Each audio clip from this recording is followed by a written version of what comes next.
మనుషులైనా మనకెవ్వరికి మనం ఎక్కడ పుట్టాలో, ఎక్కడ జన్మించాలో, ఎవరికి పుట్టాలో ఎన్నుకొని ఏర్పరచుకునే అవకాశము లేనేలేదు. కానీ ఆ అవకాశాలన్నీ కలిగిన ఒక్కరు ఉన్నారు, అదెవరంటే దేవుడు. దేవుడు ఎక్కడ కావాలితే ఆయన అక్కడ జన్మించవచ్చు, ఎక్కడ పుట్టాలని ఆశిస్తే దేవుడు అక్కడ పుట్టవచ్చు. కానీ దేవుడు ఏర్పరచుకున్న ఒక విచిత్రమైన ప్రదేశము ఎక్కడేసి జన్మించారు? బెత్లెహేములో ఆయన జన్మించారు.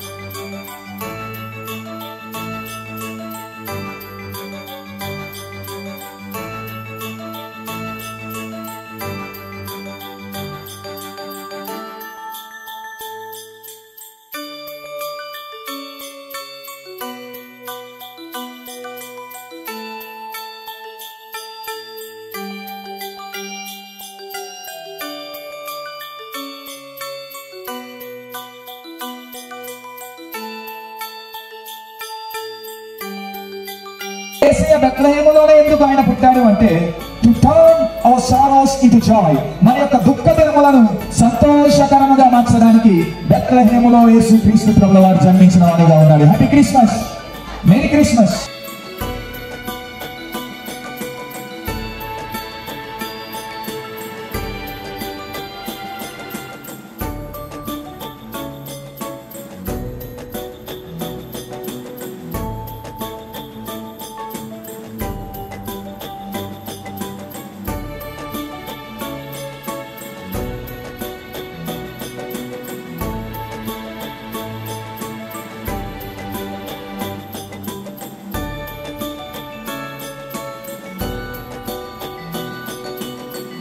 మహా సంతోషకరమైన సువర్తమానం ఇది. ఇప్పటి వరకు మీరు దుఃఖంలో ఉండవచ్చు, ఇప్పటి వరకు మీరు ఆవేదనలో ఉండవచ్చు, అయితే మహా సంతోషకరముగా మీ జీవితాలను మార్చడానికి ఈ భూమి మీద జన్మించిన దేవుడు యేసుక్రీస్తు ప్రభువు వారై ఉన్నారు. Happy Christmas.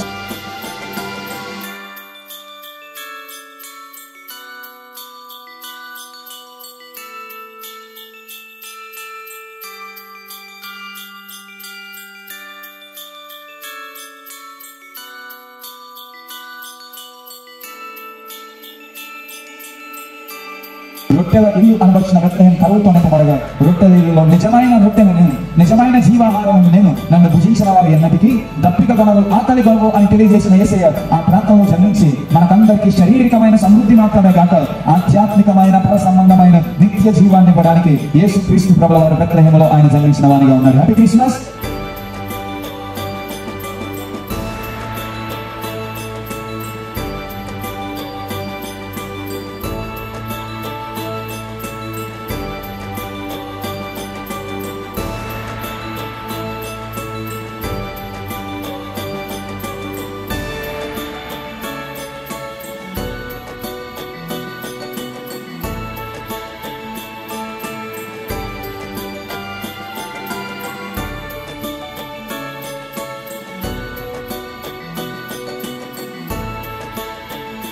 అధికారం నీవు మళ్ళా పొందుకొని కష్టమును జయించాలి అంటే, నీవు నిజముగా నీవు ఉంటున్న దరిద్రమైన పరిస్థితుల్లో నుంచి రక్షింపబడాలి అంటే ఈ నిజమైన రక్షకుడైన యేసయ్యను చేర్చుకో.